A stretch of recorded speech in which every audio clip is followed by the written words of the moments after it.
Bonjour à tous les amis, j'espère que vous allez bien, que tout se passe pour le mieux pour vous. On se retrouve aujourd'hui pour la review de l'épisode 16 de l'attaque des Titans qui me prouve jour après jour, qui monte dans mon top du top en termes d'émotion que j'ai pu ressentir dans un animé. C'est extraordinaire. Dans cette vidéo analyse, on va vraiment revenir sur tous les détails de l'épisode. Comme je vous l'ai dit la semaine dernière, il se peut que cette vidéo soit peut-être un peu plus longue que d'habitude, vu que là on est sur des épisodes historiques de l'attaque des Titans. Ça va rester à vie, ça. Je veux pas bâcler ce genre de vidéo. Donc, les phrases, parfois il va falloir les relire, il va falloir les comprendre, il va falloir rentrer dans un personnage pour expliquer ce qu'on veut nous montrer. Il y a tellement de choses à dire que même en disant tout, il y aurait d'autres choses à dire. L'attaque des Titans, ça te donne envie de pleurer, ce truc-là. Comment moi j'ai pris le symbole de cet épisode-là? C'est vraiment le symbole de la guerre, du martyr dans la guerre, celui qui sacrifie sa personne, sa vie pour ceux qu'il y a derrière lui. Pour les gens qui sont en vie, comme ceux qui avant lui et avant eux se sont sacrifiés pour son bien, pour sa survie. C'est le lien entre les humains, quelque part c'est la cruauté de la guerre, mais aussi ce sentiment face à la mort, la manière de réagir, cette nostalgie à la vie, tes souvenirs, pourquoi tu es là, qu'est-ce que tu vas faire. Mais de l'autre côté c'est la même chose, il y a le côté qu'on voit aujourd'hui. Mais si on avait l'épisode d'une manière un peu différente, en mode de Titan Bestial, Reiner, Bertholdt, si l'animé était tourné de leur côté, les méchants seraient les autres. Chacun a l'air de défendre quelque chose. Chacun peut donner sa vie pour une cause. Et ça, c'est très très bien ficelé dans l'attaque des Titans. On va aller dans l'ordre et analyser chaque chose dans son ordre. Dans cet épisode, on a deux choses. Le côté Titan colossal et le côté Titan bestial. Chacun d'un côté du mur. Bertholdt qui vient de s'éveiller en Titan colossal, transformé à l'intérieur de Shiganshina, avec une troupe autour de lui, celle de Eren, Armin et tout ça. À l'extérieur de ce mur, il y a la phase Titan bestial, composée de Levi, Erwin et les nouvelles recrues. Et dans l'épisode, on bascule Titan colossal, Titan bestial, Titan colossal, Titan bestial. Pour arriver à un final qui va t'attirer la larmichette à l'œil, je te le dis. Bref, le côté Titan colossal, il est présent. Et là, Armin ne sait plus comment réagir. Armin vient de perdre son duel psychologique contre Bertholdt. Et en ayant perdu ce duel psychologique, il tombe du bateau. Là j'ai envie de dire, il tombe à l'eau. Parce que Armin, c'est quelqu'un qui psychologiquement est en avance sur les autres.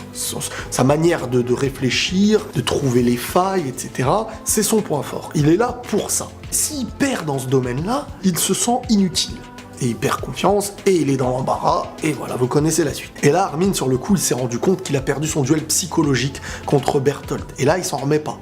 Sauf qu'il faut vite réagir, parce que c'est lui qui est mis aux commandes. Et de lui-même, son intelligence, encore une fois, lui fait comprendre que, au lieu de s'inventer un rôle, alors qu'il vient d'admettre que celui-ci vient de perdre, il l'admet lui-même, il donne sa place sur le moment temporairement à Jean. Et Jean, il lui dit pas non, c'est à toi et tout. Il sait même que dans la défaite, si celui-ci admet sa défaite, il faut l'accepter. Ça prouve, encore une fois, son intelligence.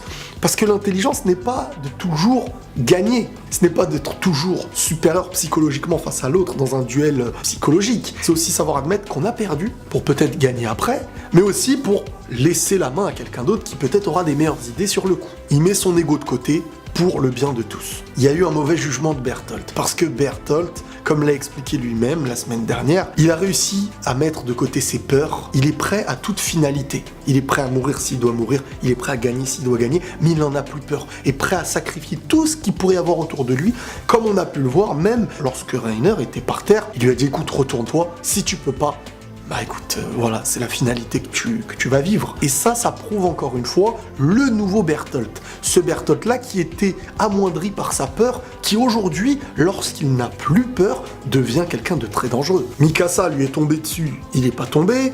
Armin, psychologiquement, il a bien rétorqué. Des deux côtés, physique et mental, il a su répondre. Donc là, le Bertholdt à qui ils ont fait face n'est plus Bertholdt qu'ils ont connu, avec ses failles, etc. Il est au bout de sa vie, le gars. Donc on a Jean, sur le moment, qui prend la commande, mais qui, quand même, espère que Armin puisse le diriger. Il lui dit, écoute, moi j'ai pas d'idée, là je prends le truc, mais il va falloir que tu trouves quelque chose, tu dois trouver une solution. Ça reste toi le commandant, je prends les rênes pendant que tu tremblotes, mais c'est toi qui trouveras l'issue finale de tout ça. Donc réfléchis bien. La phase titan bestial. Là on a Levi, les recrues, etc. qui sont limite au début en train de se moquer du titan bestial. Ils disent mais regarde-le, il bouge même pas, c'est une femmelette, il n'avance pas vers nous et tout, sauf qu'il y a un plan de l'autre côté. Et le plan, il devient très vite clair quand on voit que les recrues qui essayent d'avancer tranquillement partent un peu à l'attaque, et là il y a un plan qui est ralenti. Tu vois des petites pierres comme ça apparaître devant Levi, et alors ça, c'est pour te mettre l'émotion du moment, pour te montrer, le ralenti vient te montrer la vitesse d'exécution qu'il peut y avoir parce que pour mettre au ralenti le truc, et d'un coup le mettre en vitesse réelle, tu vois l'accélération des pierres qui touchent et qui explosent tout. Levi qui passe à ça de la mort, hein, faut le savoir. Et là, tu te rends compte de la réalité. Non, c'est pas une femmelette, le titan bestial. Il sait ce qu'il est en train de faire et on n'est pas les mieux placés pour parler. Parce que là, il y a une perte considérable des recrues et Levi qui est obligé de se retrancher et qui sont en train de se rendre compte que le plan adverse commence à être parfait. D'un côté, tu vois le titan colossal qui a l'air de tout détruire. De l'autre côté, le titan bestial entouré d'autres petits titans. Qu'est-ce que le titan bestial avait fait? Il prend des grosses pierres comme d'habitude, sauf que là, il les réduit un peu en bouillie et il jette ce qui fait plein de gros. Ça, c'est un petit peu la comparaison avec des canons. C'est comme s'ils avaient des centaines de canons qui explosaient, mais avec un moyen de ravitailler les canons ou je sais pas quoi, d'une vitesse supersonique. À l'aide du titan qui a 4 pattes et qui vient lui ramener des grosses pierres, des rochers même j'ai envie de dire, pour détruire tout ça. Alors on a le sentiment, à ce moment-là on a le sentiment de la perte humaine, on a le sentiment de la guerre, de l'inquiétude, et tout ça en fait il nous est transmis d'une façon, c'est grandiose. Franchement quand je regardais l'épisode, tu peux pas t'arrêter de regarder cet épisode parce qu'il te mène à la douleur, à la souffrance et cette difficulté du moment. Ils sont obligés de se retrancher. Franchement, sur le coup, là, tout est bien fichu. Même les pierres, tu les vois arriver, elles sont belles. Elles sont bien foutues. On a une belle petite discussion entre Erwin et Levi. Une discussion qui va s'étaler tout au long de l'épisode jusqu'à la fin, avec chacun qui va un petit peu témoigner de certaines choses. Et il y a un sentiment. Il y a des choses qui passent qui ne sont presque jamais passées. Un Erwin comme on l'a jamais vu presque. Erwin, Levi, ils sont en train de chercher une solution. Levi même qui demande à Erwin, j'espère que t'as un plan. Parce que faut savoir que Erwin, c'est toujours j'ai envie de dire, le dernier espoir. Le cerveau de tout ça. Il y a Armin d'un côté, mais Erwin, c'est au-delà de Armin dans un certain sens, parce que celui-ci représente la force, le courage, celui qui doit être suivi, le leader, le mec qui n'a pas de faille réelle. Et si lui, il faiblit, c'est tout le monde qui faiblit. C'est un petit peu le tronc de l'arbre et les autres, c'est les branches. Si le tronc commence à tomber, l'arbre entier va tomber. Donc si Erwin n'a pas de plan, Levi comprendra très très vite que ça sent le roussi.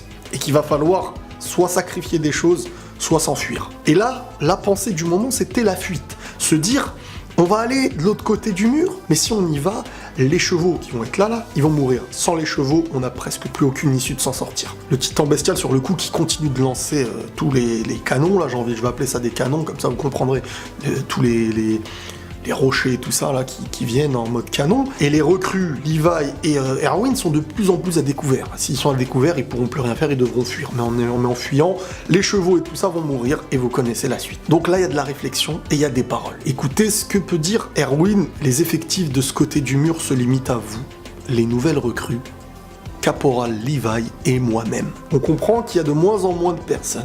On comprend que la situation devient de plus en plus grave. Qui dit situation de plus en plus grave, il va falloir trouver quelque chose. On revient sur le côté titan colossal, avec un Eren qui hurle pour essayer d'attirer le titan colossal. Sauf que celui-ci n'a pas l'air d'être intéressé par Eren. Ça y est, c'est fini, petit frère, va-t'en, titan qui m'arrive même pas à mon genou. Et la séquence où Eren tente l'offensive en regardant le colossal et en lui disant, limite, ne me regarde pas de haut, il n'y a que par la taille que t'es plus grand que moi. Là, il y a quelque chose. Avec la musique derrière et tout, là, il se passe quelque chose. Là, faut pas oublier qui est le titan colossal pour Eren. C'est celui qui a permis que sa ville soit détruite qui a permis que sa mère puisse mourir, qui se permet d'être encore de là où il est né, à Shiganshina, c'est comme si quelqu'un chez toi t'avait retiré tout ce que tu aimais. Quand je dis chez toi, c'est dans ta maison même. T'as retiré tout ce que tu aimais, a tué ta famille, et qui se portait toujours devant toi, en étant plus grand.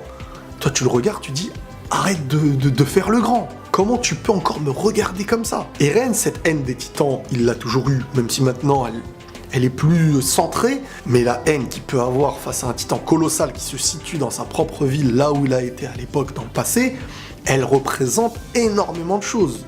Et cette scène-là, avec la musique et tout, je crois même que, si je me trompe pas, c'est l'une des premières fois où Eren a vraiment un duel contact physique avec le titan colossal, donc il lui prend la jambe.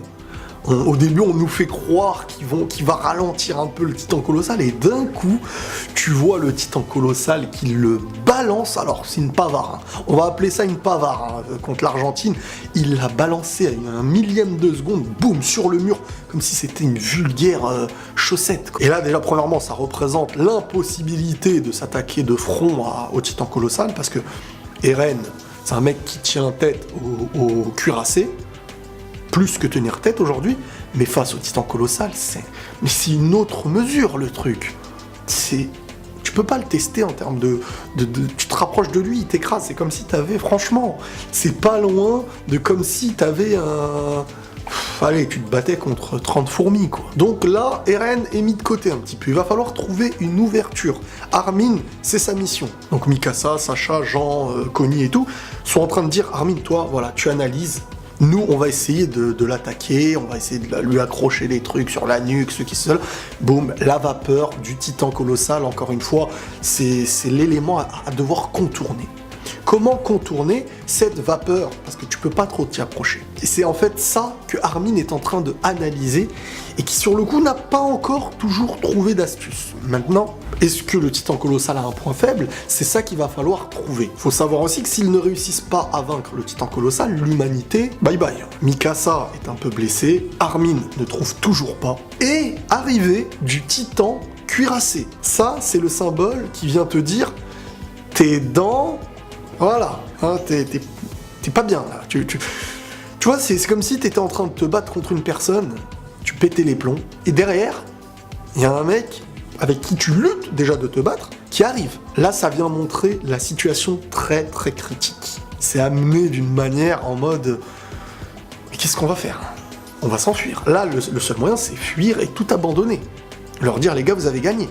Comment t'en sortir? Au passage, le titan cuirassé qui revient grâce à Bertholdt, qui l'a sauvé, qui lui a donné le conseil de se retourner pour ne pas être attaqué, parce que là on est dans une séquence où Bertholdt est enfin quelqu'un de mis en avant par rapport à Reiner. Et ce qui est marrant, c'est qu'avant le symbole, c'était toujours Reiner devant Bertholdt, mais dès lors qu'ils sont en titan, c'est toujours le colossal en premier plan, en plus dangereux. Mais là, même en tant qu'humain, Bertholdt a changé.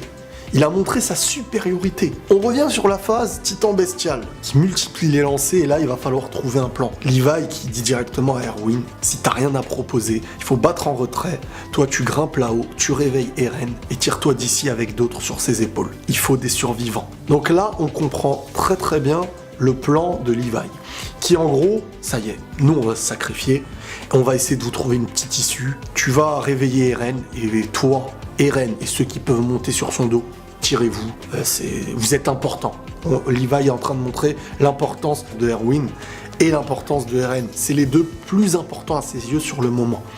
Donc, s'il y a des gens à sauver, c'est eux deux. Le reste, on va se sacrifier. Je vais essayer de m'occuper du titan bestial. Là, c'est vraiment critique. Très, très, très critique. Et là, on a une vision de Marlowe. Rappelez-vous, coupe au bol. Il encourage un homme au sol, il lui dit « Mais lève-toi, t'as laissé partir ton cheval !»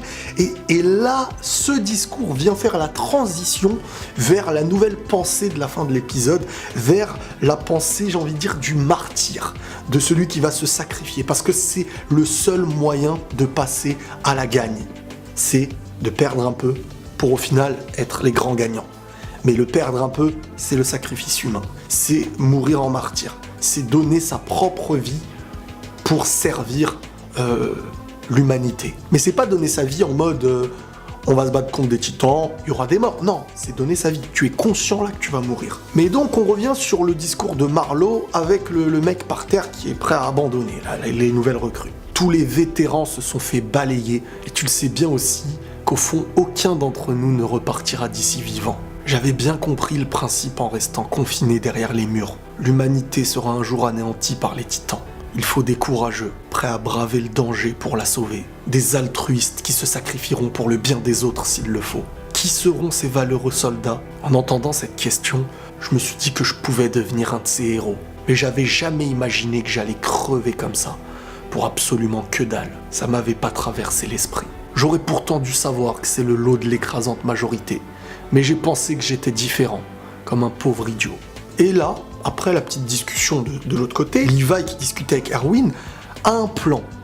Donc cette séquence-là, elle n'est pas venue au hasard. Le mec qui était par terre, là, j'ai oublié son nom, qui parle à Marlowe, n'est pas dans une pensée en train de dire « Vous savez, on va tous mourir, ça y est, faut vous y faire ». Il ne dit pas ça par simple hasard, c'est amené dans cette histoire pour faire la transition avec la pensée que Erwin va donner. Est-ce qu'il la donne parce que ça a été expliqué au loin et qu'il l'a entendu et que grâce à ça, il va se dire « C'est bon, ils ont compris, maintenant on va avancer ». Ou est-ce que on nous montre ça pour que ensuite Erwin nous explique et qu'on comprenne plus facilement la vision de chacun? Bref, Erwin a un plan. Et Levi, il lui dit, mais attends, t'avais un plan, mais pourquoi tu tires cette tête de déterré? Parce que le plan va peut-être les enterrer. C'est pour ça, mon ami Levi. Et là, écoutez ce que dit Erwin. Si le plan se passe bien, tu pourrais tuer le titan bestial au prix de la vie des recrues. Et de la mienne. Même s'il est probable que personne ne s'en sorte, Erwin va devoir persuader les petits jeunes, là les nouvelles recrues, de se sacrifier. Mais là, écoutez bien, il fait comprendre lui-même que persuader des gens dans une guerre à se sacrifier, c'est pas en leur disant « Allez-y les gars !» Non, c'est le seul moyen de réussir ça, c'est que leur leader, Erwin, se mette devant eux. Et que ce soit lui qui soit l'un des premiers à mourir en fait. Il doit mener l'assaut en tant que leader. Et c'est ça un leader. Un leader, c'est quelqu'un qui est devant toi, qui aura la même répercussion face à ce qu'il va y avoir en face à l'ennemi. C'est pas quelqu'un qui te donne que des consignes, c'est quelqu'un qui vit avec toi ton épreuve. Quelqu'un qui sera devant toi et qui va subir le premier choc. Tu seras même pas le premier à subir le choc, c'est lui qui va subir ce premier choc. Et ça m'a rappelé un petit peu Historia, première partie de saison, quand c'est elle en fait qui va pour tuer son père. Parce que elle veut montrer que la reine, ce n'est pas celle qui va rester assise et qui ne va rien faire. Ça, pour être reine et être acceptée comme reine, il faut qu'elle soit la première à être au front, la première à se sacrifier s'il le faut. Et c'est comme ça que tu te vois accepter. Donc un leader, c'est quelqu'un qui est devant, pas que dans les consignes et les ordres, mais aussi face au danger. C'est ça l'exemplarité d'un leader. C'est une exemplarité psychologique, mais une exemplarité aussi par l'épreuve. Et là, il le dit lui-même, je serai dans les premiers à tomber. Et là, Erwin, ça y est, il est à ses yeux, en tout cas, convaincu qu'il va mourir. Et là, on a un nouveau Erwin qui parle à Levi. Et le symbole est beau parce qu'en fait, celui-ci même s'assoit. Il ne reste plus debout face à lui, il s'assoit pour enfin lâcher tout ce qu'il a dans le cœur. Comme si c'était les derniers mots avant sa mort. Il lui explique sa tristesse. Je voudrais aller là-bas, tout de suite. Tout ce que j'ai accompli, c'était dans l'espoir de voir ce jour arriver. De pouvoir enfin vérifier mes théories. Je me suis souvent dit que la mort valait mieux que cette vie. Mais à chaque fois, je repensais à mon père et à son rêve. Et à présent, toutes les réponses que je cherche sont à portée de main. Je suis si proche de les obtenir. Et dis-moi, Levi, est-ce que toi aussi tu vois nos camarades? Ils sont là, ils nous observent. Leur combat n'est pas terminé.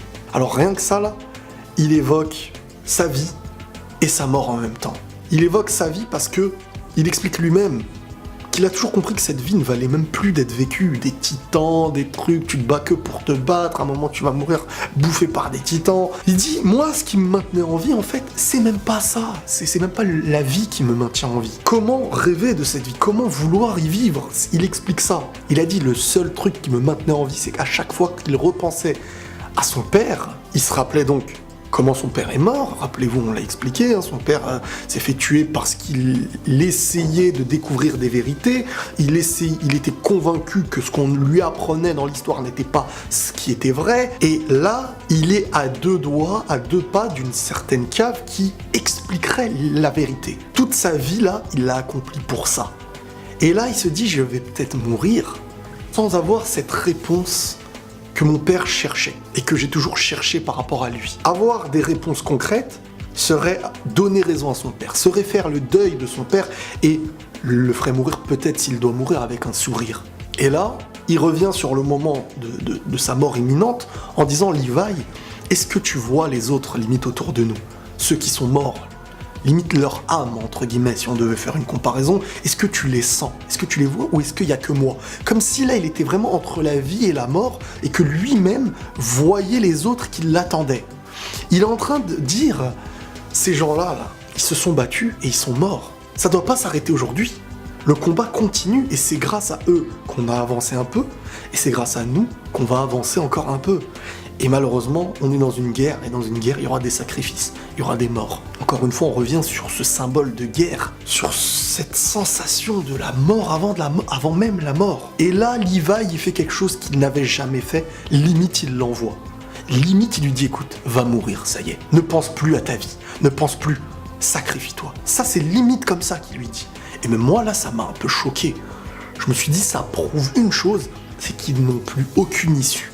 Il lui dit, tu t'es bien battu, oublie tes rêves et fonce. C'est sa manière de le motiver, c'est sa manière de lui dire, c'est la dernière issue. Et Levi, il lui dit, moi je m'occupe du poilu. Ou le bestial, ça sent pas bon.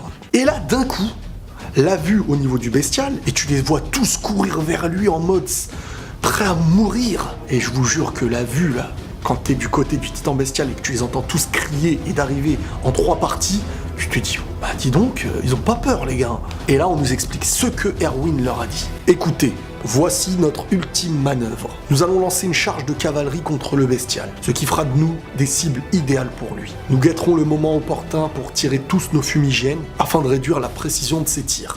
Ça permettra de créer une illusion qui permettra au caporal d'aller abattre le bestial. Donc là si vous comprenez bien, les gens là, ils sont envoyés en première ligne, mourrez, mais ça va permettre à Levi de faire un petit contour. Même Levi nous se dit, mais comment, il n'y a pas de bâtiment pour pouvoir s'accrocher et tout. Et là, Erwin lui dit, si, tu t'accrocheras limite, en gros, il fait la métaphore bâtiment et les titans, il dit, c'est grâce aux titans qu'il y a tout autour que Levi va avancer petit à petit en les tuant un par un, en s'accrochant sur eux pour avancer secrètement, alors que la vue du titan bestial va être concentrée sur les fumigènes et sur ceux qui vont se sacrifier, c'est le seul moyen pour Levi de l'approcher. On revient sur les dernières explications et les échanges avant d'envoyer tout le monde et les nouvelles recrues et Erwin lui-même presque à la mort. Il leur dit quelque chose de réel. Il leur dit « Restez plantés là, ne vous évitera pas les jets de pierre. Préparez-vous à l'assaut. » Et il y a celui qui était au sol qui n'en pouvait plus déjà, qui lui explique « Si je comprends bien, on s'apprête à courir à notre mort. » Et t'as Erwin qui lui répond « En effet, de manière froide. » Et là tu te dis, waouh. Donc là tu nous dis on va mourir tout de suite là. En effet, oui. Alors tant qu'à faire, vous voulez qu'on se batte jusqu'au dernier souffle. Tout à fait. Et il continue de confirmer les choses. Tu te dis mais attends, on est face à des suicidaires là, comment on va mourir? Comment ça se fait qu'il est aussi froid dans ses réponses, aussi clair? Mais puisqu'on va crever de toute manière, qu'on obéisse à vos ordres ou pas, ça change rien, non? Et là t'as Erwin qui lui dit oui, exactement. Ça n'a absolument aucun sens. Quels que soient vos rêves ou vos espoirs, aussi heureuse qu'ait pu être votre existence, l'homme ne peut échapper à la mort. Votre séjour en ce monde a-t-il été vide de sens? Et tous vos défunts camarades, l'existence de ces braves n'a-t-elle eu aucune valeur? Certainement pas. Et là, il s'est mis à crier. À nous d'empêcher qu'ils soient morts en vain. Ces héros victimes d'une fin tragique. C'est à nous, les vivants, de reprendre leur flambeau. Comme le feront nos successeurs une fois que nous serons morts aussi. C'est le seul moyen de nous rebeller face à ce monde impitoyable. Là, on est sur un discours d'avant-mort. Un discours pour motiver les personnes à presque se sacrifier pour le bien de toute l'humanité. Devenir les héros de guerre comme l'ont été ceux d'avant. Et si on refuse de le faire, ce serait trahir la mort des autres avant nous. Ce serait trahir leur sacrifice. Ce pourquoi on a signé, ce pourquoi on a porté allégeance. On est dans le moment où il faut le faire. Hurlez votre rage. rugissent ses soldats, combattez jusqu'au bout. Et pendant qu'il dit ces paroles, tu vois Erwin en premier plan d'une séquence historique de l'attaque des Titans qui avance avec les autres derrière. Et regardez bien, le premier plan de Erwin qui est motivé, mais qui a aussi, tu vois, on voit sur son regard la motivation et la peur. Ces deux choses distinctes, très bien représentées. Et l'arrière-plan, on n'y voit que la peur. Mais la seule motivation qu'ils ont, c'est vraiment les paroles et Erwin. Parce que si Erwin n'est pas là, il ne peut pas y avoir cette avancée et ce sacrifice commun. Je pense qu'il est impossible, sans Erwin, de faire ce qu'ils ont fait. Et la fin de l'épisode, alors franchement, je vous jure, la fin de l'épisode, tu ressens limite les pierres toi-même. La cruauté de l'impact des blessures et des pierres de canon, c'est comme s'il se mangeait des canons, tu le sens, il est fait de manière exceptionnelle. Tu sens l'impact sur la chair. C'est sale, c'est moche, c'est la guerre, c'est la mort. Et tu vois Erwin qui lui aussi se fait toucher par le canon. Fin de l'épisode, tu vois Erwin qui, son visage est en train de tomber. Un dernier truc, je voulais terminer cet épisode avec cette séquence lorsque Levi, en fait, je vous ai dit, qui dit à Erwin, vas-y, ça y est, limite va face à la mort, tu vas te sacrifier. Levi a toujours protégé Erwin. Levi et Erwin se sont toujours auto-protégés, mais là, Levi avait compris, comme je vous ai dit, que c'était ça y est, c'était la seule issue, que c'était peut-être les derniers instants de Erwin. Regardez cette séquence d'un Erwin qui passe par plusieurs émotions, qui termine sa vie, j'ai envie de dire, d'une certaine façon. Il sourit, il baisse la tête, il perd son sourire, il voit sa vie défiler, il voit sa mort arriver. C'était un épisode exceptionnel, encore une fois. On se retrouve la prochaine fois, les amis. N'hésitez pas à liker, vous abonner. Enfin bref, vous connaissez le charabia si vous aimez. Prenez tous soin de vous et la paix sur vous.